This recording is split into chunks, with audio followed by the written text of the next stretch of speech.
Caríssimos irmãos e irmãs, estamos aí nessa empreitada do advento, da espera do Senhor. Hoje tem menos gente. Quem quer que Jesus volte logo? E quem não levantou não quer porque vamos pedir para ele voltar logo, né? Então que vai ser bom. Acho que vai ficar no purgatório um pouquinho ali, mas resolve. A primeira leitura de Isaías diz o seguinte. É uma figura de linguagem. Até mandei digitar ali.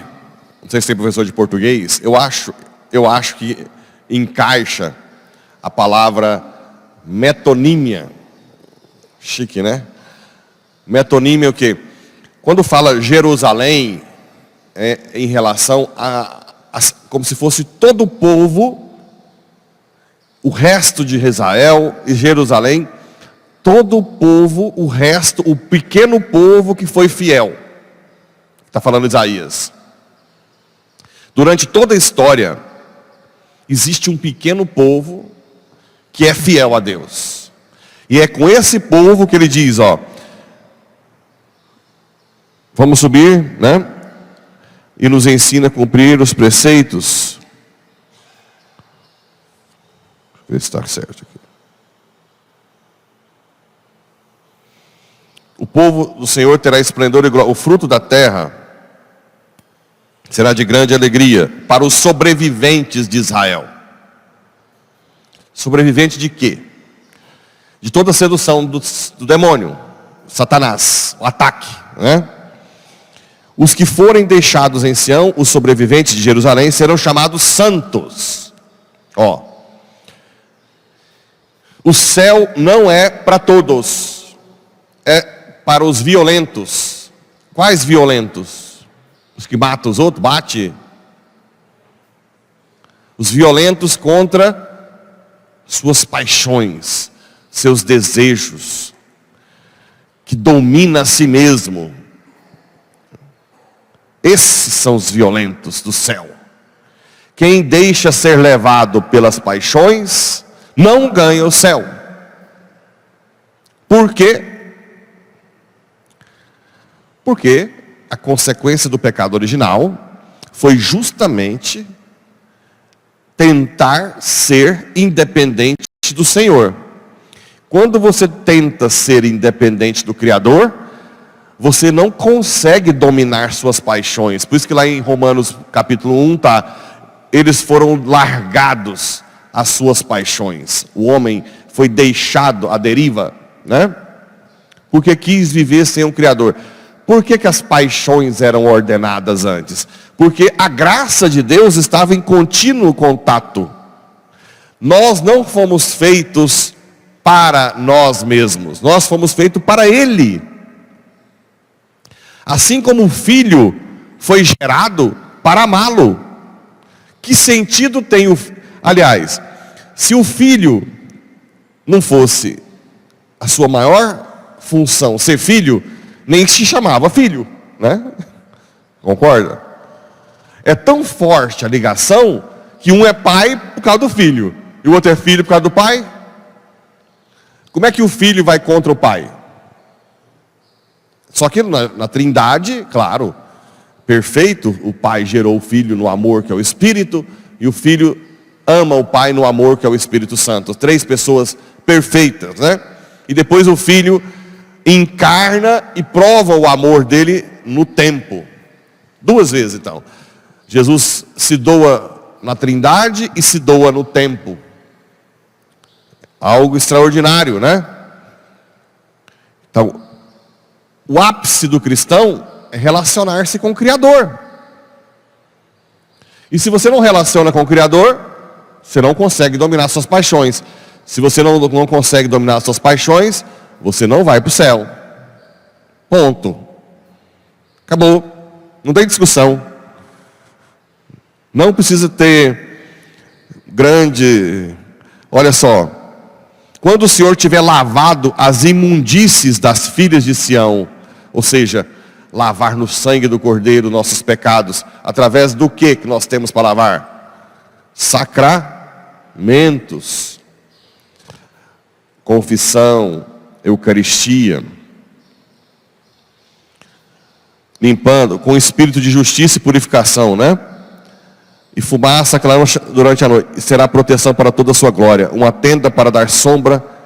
Aí depois fala que Deus vai, depois do sofrimento, da tribulação, da desolação, quando nós formos o resto de Israel, aí Ele vem para nos servir eternamente.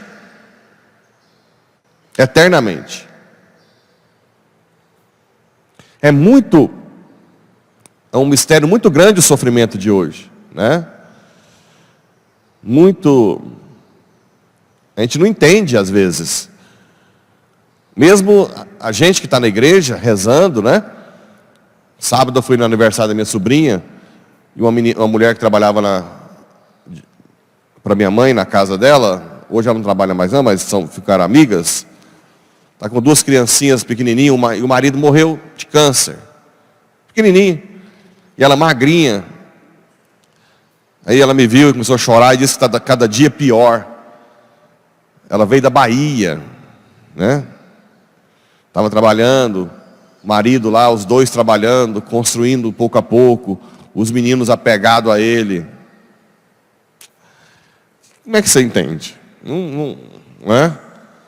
Você tem que falar, Senhor, são seus projetos. O que a gente vai falar? Né? 2 criancinhas que falam do pai até hoje.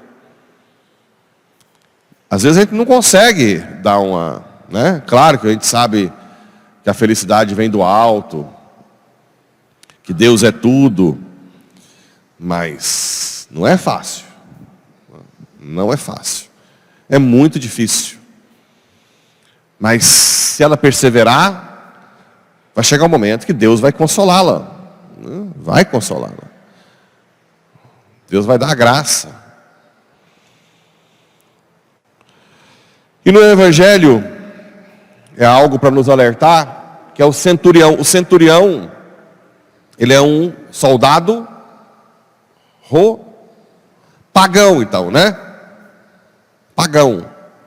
E ele diz, Senhor, o meu empregado está de cama lá em casa, sofrendo terrivelmente com paralisia. E Jesus diz, vou curá-lo. O que ele diz? Senhor, eu não sou digno de que entres. Olha, foi tão bonito que nós usamos todo dia na missa, né? Que entres na minha casa. Diz uma palavra e o meu empregado será curado. Que fé é essa? De um pagão. Não tinha formação judaica. Não ia na sinagoga como criança. Não foi educado pelos pais. Nada. Grande parte dos judeus não aceitaram Cristo. E o pagão com essa fé toda. Pois eu também estou subordinado e tenho soldados às minhas ordens. Eu digo, vai, ele vai. Vem, ele vem. E diga ao meu escravo, faz isto, ele faz. Quando ouviu isto, Jesus ficou admirado. E disse aos que o seguiam, em verdade vos digo, nunca encontrei em Israel alguém que tivesse tanta fé. Dentre os que deveriam ter, é aquele alerta que eu sempre dou. Nós podemos acostumar com algo que é muito grande. Vocês podem acostumar. Santíssimo está aqui exposto, que conta nos dedos a paróquia, as paróquias que tem isso, viu? Conta nos dedos. E você acostumar. Vou para casa. Estou cansado. Trabalhei muito hoje. E não passa aqui. É rotina. Tem mesmo. Né? Mas isso tem um preço. Você ter algo tão grandioso e não aproveitar. Não façam isso. A missa diária, tudo bem, que aí não pode por trabalho, mas tem gente que pode. Tem missa, uma hora dá certo, né? A tendência, claro, o mais perigoso de todos sou eu, que celebra a missa todo dia. Vou lá celebrar a missa, põe a roupinha, né? Faz como se fosse fazer o quê? Sei lá, um café, sem saber que esse miserável, fedorento, não chega nem, está infinitamente abaixo do que vai acontecer no altar, sem a consciência, sem a reverência de saber que um homem como eu, que não merecia nada, Deus dá a capacidade de transformar pão em Deus, né? Cadê a reverência? Costuma, né? Celebra 3 missas no domingo, 4, como se fosse nada, sem saber, sem ter a consciência da grandiosidade do que é a missa, uma coisa extraordinária, né? É um perigo enorme. Então nós somos aqueles que temos que estar atentos a não entrar na rotina daquilo que é extraordinário. Você ter Deus para adorar, eu celebrar uma missa, de fazer um pão virar Deus, um sacrifício atualizado aqui, nas minhas mãos, miseráveis, pequenas. Quem sou eu? Tenho que quebrar o queixo todos os dias e falar: Senhor, como pode eu fazer algo tão grande? Né? Me perdoa dos meus pecados, me ajuda. Eu não consigo. Quem sou eu, Senhor? Como pode? E não celebrar a missa como se fosse algo qualquer, né? Isso é muito importante. Os ministros da Eucaristia pegaram a Eucaristia como se fosse um queijo, né? Como assim? Reverência.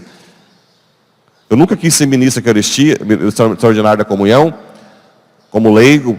Eu tinha medo de perder a reverência. Morria de medo de perder a reverência com Jesus, de ficar pegando Jesus. Porque a gente não presta. Logo, logo acha que é normal, né? É normal lá pegar Jesus. Quando eu viajo, às vezes, não tem muito tempo que eu não viajo para passeio, né? Eu celebro a missa todo dia no quarto do hotel. E às vezes eu penso: vou deixar Jesus aqui para adorar. Quem diz que eu dou conta? Mas que o Espírito não quer. Quem é você para deixar Jesus assim? Aí eu fico sem, né?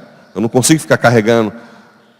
Eu tenho dificuldade de levar Jesus para o doente, porque eu fico com receio de estar ali no carro e eu deixar ele de qualquer jeito. E eu ficar pensando, tá lá Deus dentro do carro, e eu pensando lá na, sei lá o que, rebiboca da parafuseta, né? Por isso que eu tenho dificuldade às vezes. Eu tenho temor de ficar levando Jesus. Tem gente que não, pega, sai, conversa com a comadre, né? Como se não fosse nada. Cuidado, porque senão nós vamos fazer como os judeus. E nós não vamos ter a reverência de um pagão, como foi o soldado. Então, que o Espírito Santo nunca, jamais deixe a gente pensar que isso que nós estamos tendo aqui é normal. Não é normal. É um Deus que se humilha de uma forma inimaginável. Um Deus que se faz pequeno. Não é qualquer um que está aqui na missa e nem na adoração. É o nosso Senhor, o Senhor do universo, que no mínimo merece a nossa reverência.